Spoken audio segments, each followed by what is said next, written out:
अरे क्या कर रहा है छोटे? मेरी शादी हुई, एक्सीडेंट ना हुआ, मैं खुद चल के जा सकूं। रिवाज रिवाज कहवे हैं इसे भाई।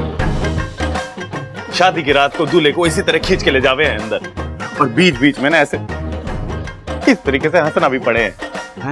हंसा भी जावे, लेकिन हंसा क्यों जावे?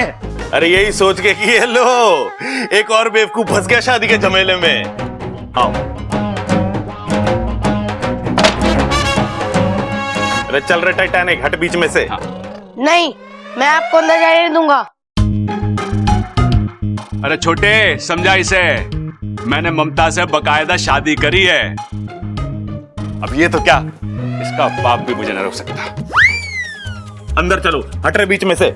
ना, मुझे मम्मी के ऑर्डर्स नहीं मिले, और जब तक मुझे मम्मी के ऑर्डर्स नहीं मिलेंगे मैं आपको अंदर जाने नहीं दूंगा। अरे कभी अपने बाप की तरफ से भी सोच लिया कर। हाँ पापा, वैसे सोचने की एक कीमत होती है। भाई देखा, घर वाले हमें कहते रहते हैं अकल दौड़ाओ, दिमाग लगाओ, सोचो सोचो सोचो, लेकिन उसकी कभी कीमत ना देते हमें, इसीलिए तो ना सोचते हम। अच्छा चल छोड़, बता क्या कीमत है? सोच के बताता हूँ। हाँ, स्पोर्ट्स शूज लूंगा, वो भी महंगे वाले, तभी आपको अंदर जाने दूंगा। स्पोर्ट शूज महंगे वाले? सबल दे दिए सर। आप चिंता मत करो, चलो आप। हाँ। चलो तेरे को स्पोर्ट शूज खिलाता हूँ। आओ! क्या कर रहे हो?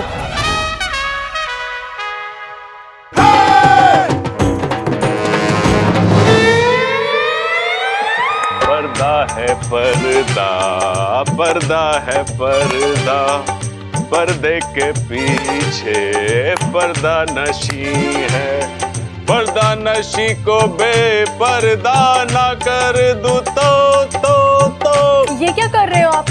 तुम्हारी शान में गाना गा रहा हूँ। ये गाना नहीं, कवाली है। गांव वाली? अरे कोई बात ना, गांव वाली हो चाहे शहर वाली, जैसी भी है मुझे तो बहुत पसंद है। गांव वाली नहीं, कवाली। शादी की पहली रात को कवाली नहीं गाते। ये बात कर रही है? बताया ना किसी ने मुझे। वैसे मेरे पास शायरी और गानों का घना स्टॉक है। आज तो तुम्हारी तारीफ करके ही दम लूंगा। तारीफ से याद आया, तारीफ करूं क्या उसकी जिसने तुम्हें बनाया। मैं रमता जोगी, तू बेकार की मोह माया। अच्छा जी, मैं मोह माया, वो भी बेकार की।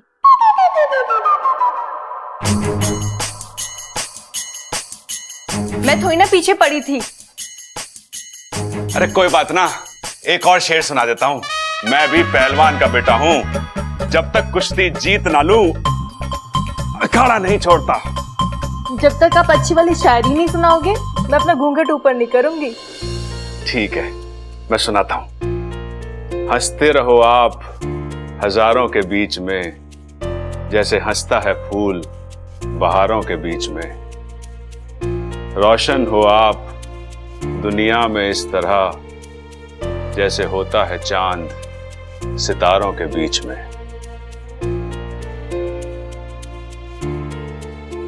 कैसी लगी शायरी? अच्छी है। कच्ची है? अरे कोई बात ना, पक जाएगी। वैसे चांद के ऊपर जो भी शायरी मैंने आज तक कही है ना, कभी फेल ना हुई। सब चांद मामा की कृपा है। जब भी चांद को देखता हूं ना, चांद मामा की याद आ जाती है। बहुत बड़ा घोड़े का अस्तबल है उनका।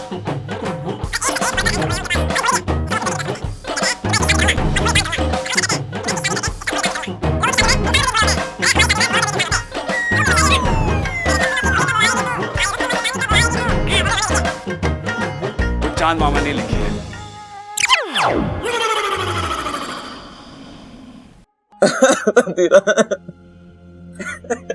अब बस भी कर।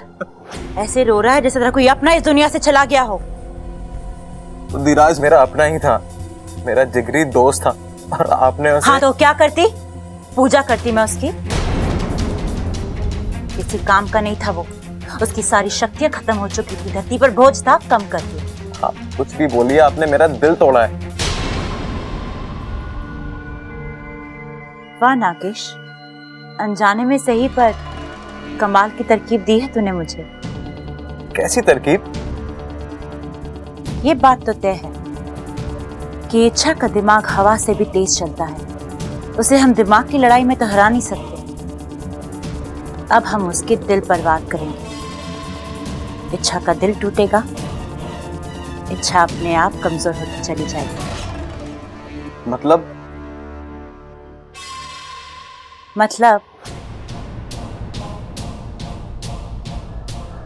जब कोई अपना मरता है तो बहुत दुख होता है ना नागेश? मैं आपका इशारा समझ गया। बताइए किसे डसना है? उस बबल को डस लूं? खबरदार जो बबल की तरफ आंख उठाकर भी देखा तो। अगर बलि चढ़ानी है तो घर के बड़ों से शुरू करते हैं। जाके डस ले उस दादी।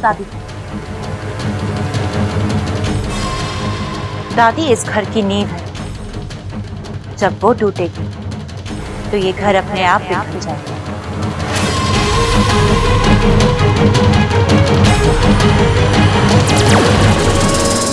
जा।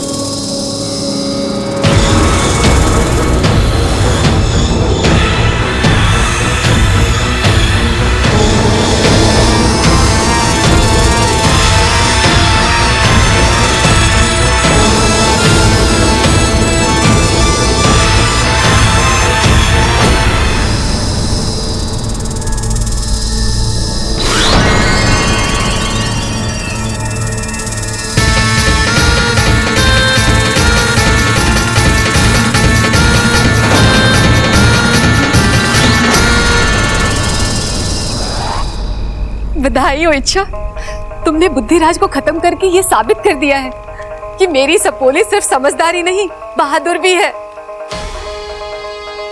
आज तुमने ना केवल उस पहलवान परिवार को बचाया है बल्कि पूरे नागिस्तान को बचाया है। आज हम तुमसे बहुत प्रसन्न हैं। मांगो, क्या मांगती हो? मुखिया जी, मुझे अपने लिए कुछ नहीं चाहिए, बस उस परिवार की सुरक्षा के लिए अगर कुछ। उसका इंतजाम तो हमने पहले से ही कर दिया है।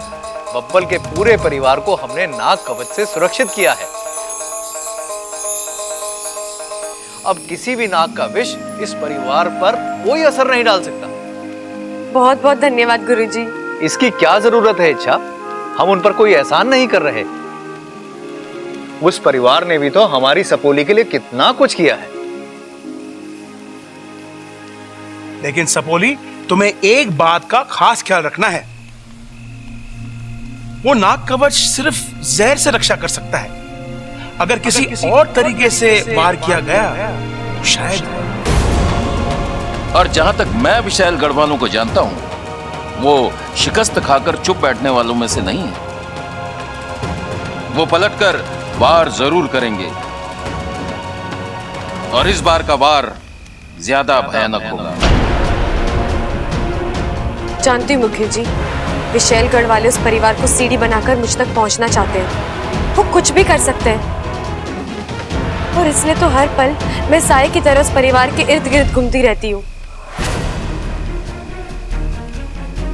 लेकिन सबसे बड़ी समस्या तो ये है कि हम अब तक उस विशैलगढ़ की नागिन की पहचान नहीं ढूंढ पाए।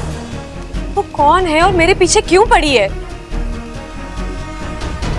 मैं अपनी तपस्या से उस नागिन तक पहुंचने का प्रयास कर रहा हूं और बहुत जल्दी मैं उसकी पहचान ढूंढ लूंगा। और तब तक मैं बब्बल जी के परिवार का सुरक्षा कवच बनूंगी।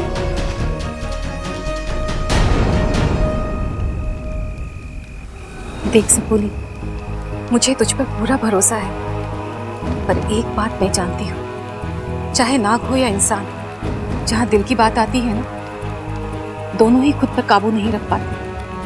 मुझे बब्बल से दूर रहना होगा। सपोली, उससे तेरा मेल मिलाप अच्छा नहीं है।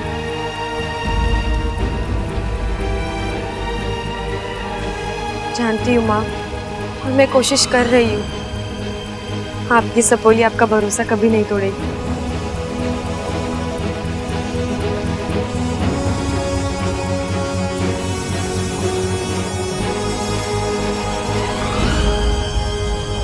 ऐसा कैसे हो सकता है? ऐसा ही हुआ है, और सिर्फ दादी ही नहीं, इस घर का हर सदस्य नाग कवच में बंधा हुआ है।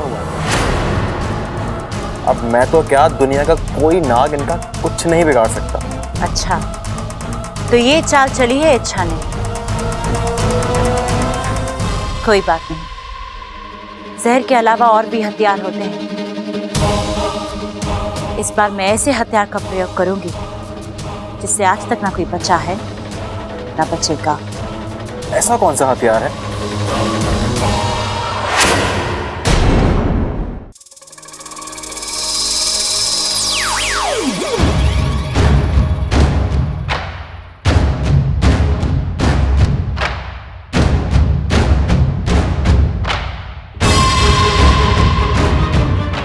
ये इच्छा इस वक्त कहां से आ रही है और इतनी परेशान क्यों लग रही है?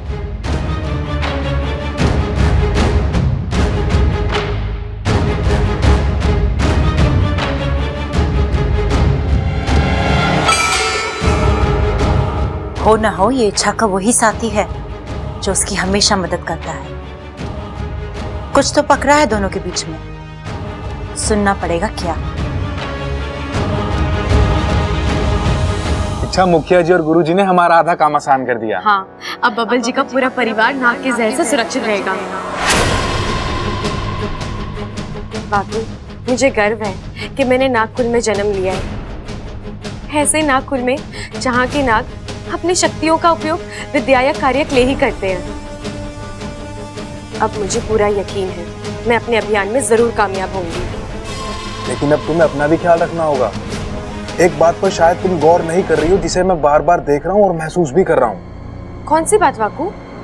अपनी आधी जान बब्बल को देने के बाद तुम्हें कमजोरी आ गई।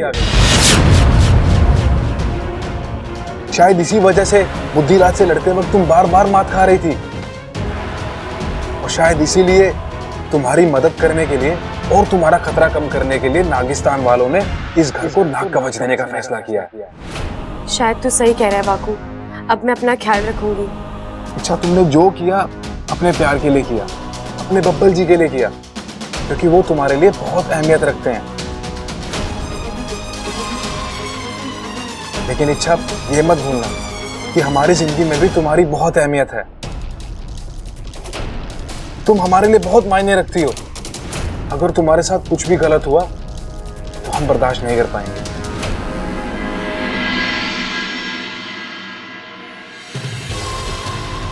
अच्छा, तो ये बात है। इच्छा की आधी जान बब्बल में है और इसलिए मेरे डसने के बाद भी उससे कुछ नहीं।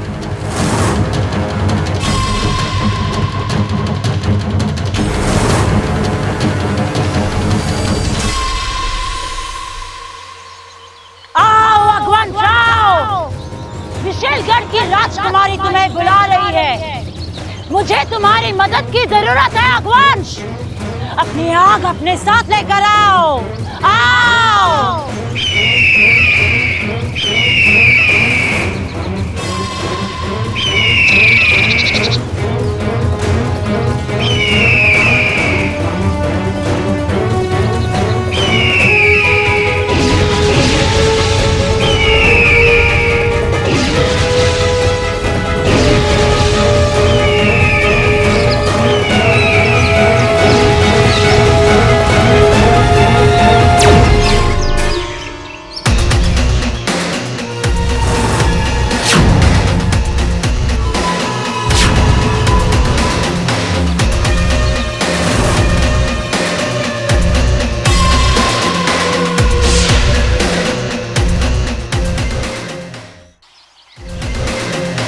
आज मुझे कैसे याद किया विशाली?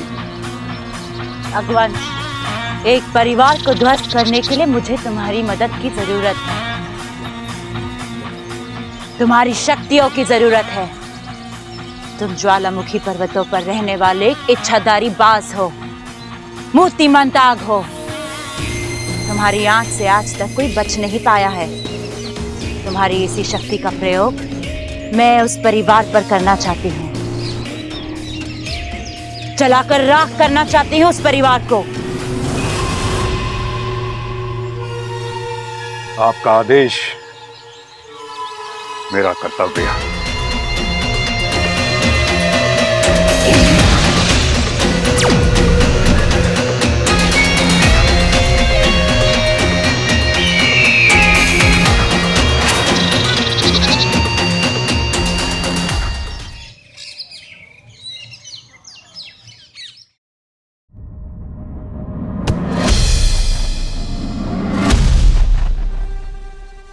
तुम कहाँ गई थी?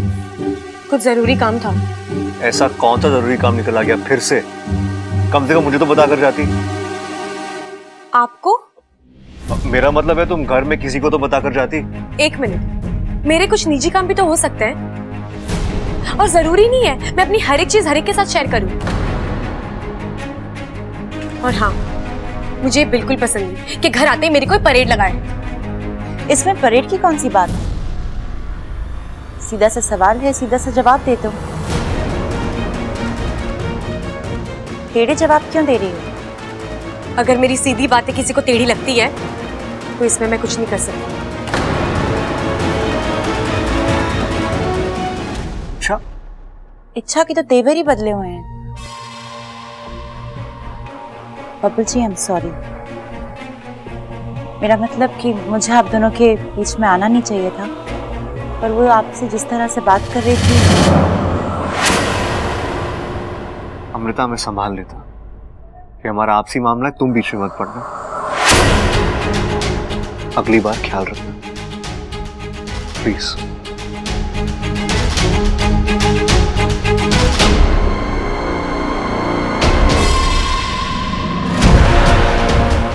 अच्छा, तुम्हारी हर गुस्ताखी का जवाब तुम्हें मिलेगा, जरूर मिलेगा।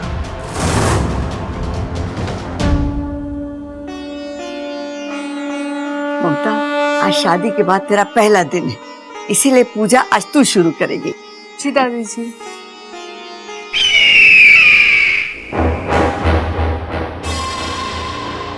अरे यो कैसी आवाज थी?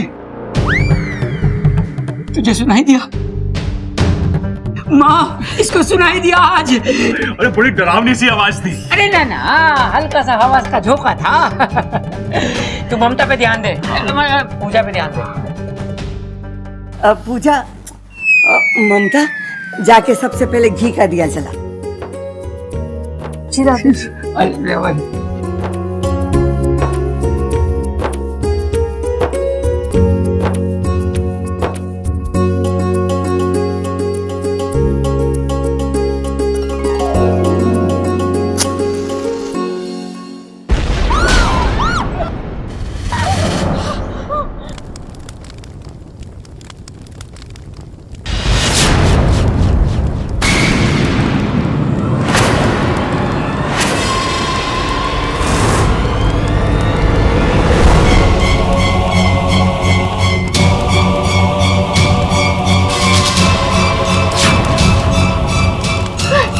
भगवान, ये अनर्थ कैसे हो गया?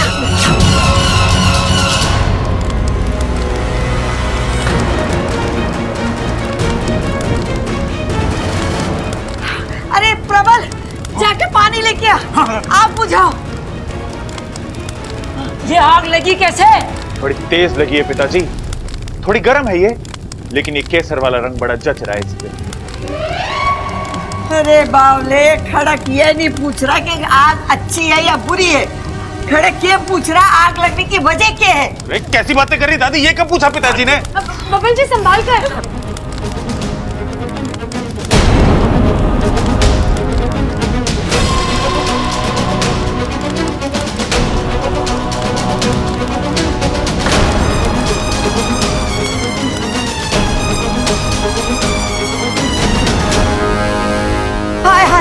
हमारे चोरे का हाथ जल गया।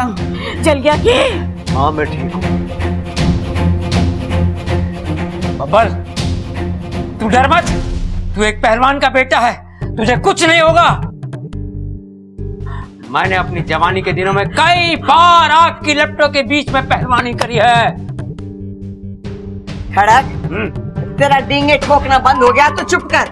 बबल को कमरे में ले चलो। प्रबल सबल, मलहम और बर्फ लेकर आओ। चल चल चल चल चल चल चल चल चल चल चल चल चल चल चल चल। अरे भाई, तू क्या सोच रहा है? भाई, दादी ने मलम तो बब्बल के हाथ पे लगाने के लिए मंगवाया, तो बर्फ क्यों मंगवाई? अरे शायद आग में डालनी होगी। अरे भाई, आग बुझाने के लिए पानी चाहिए होता है।